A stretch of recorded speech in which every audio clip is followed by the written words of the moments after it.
le prix de notre rédemption. Une citation de Sir Ellen G. White. Philippiens 3, verset 20. Mais nous sommes citoyens des cieux, d'où nous attendons aussi comme sauveur le Seigneur Jésus-Christ.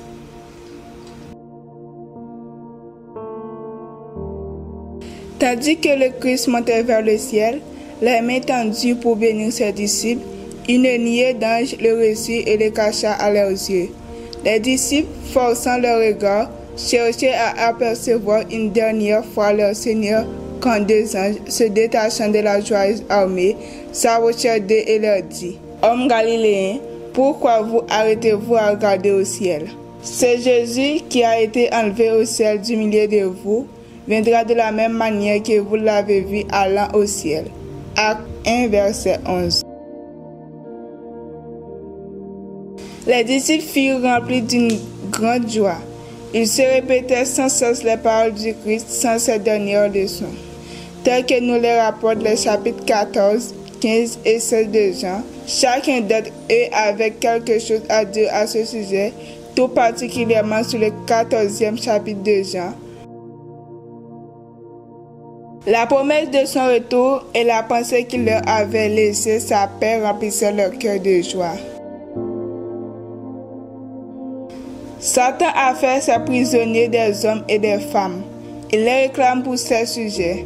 Quand le Christ vit qu'aucun être humain ne pourrait devenir l'intercesseur de l'homme, il se jeta lui-même au cœur du combat et lutta contre Satan. Seul le Fils unique de Dieu pouvait délivrer ceux qui, par le péché d'Adam, avaient été soumis à Satan. Le Fils de Dieu donna à Satan toutes les occasions voulues d'exercer son arc sur lui. L'ennemi avait tenté les anges dans les cieux, puis le premier Adam. Adam tomba et Satan s'imagina qu'il réussirait à prendre le Christ au piège après qu'il aurait assumé l'humanité.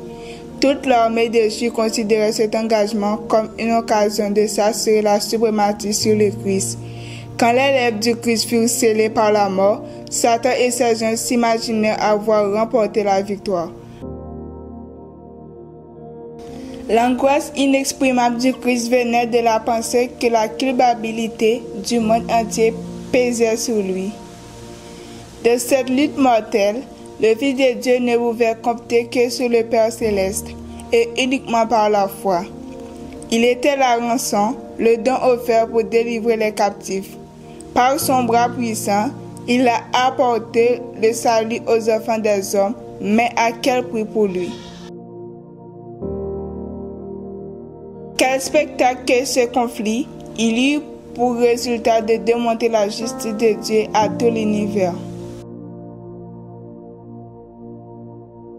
Levez vos yeux en haut, page 349, paragraphe 2 à 8.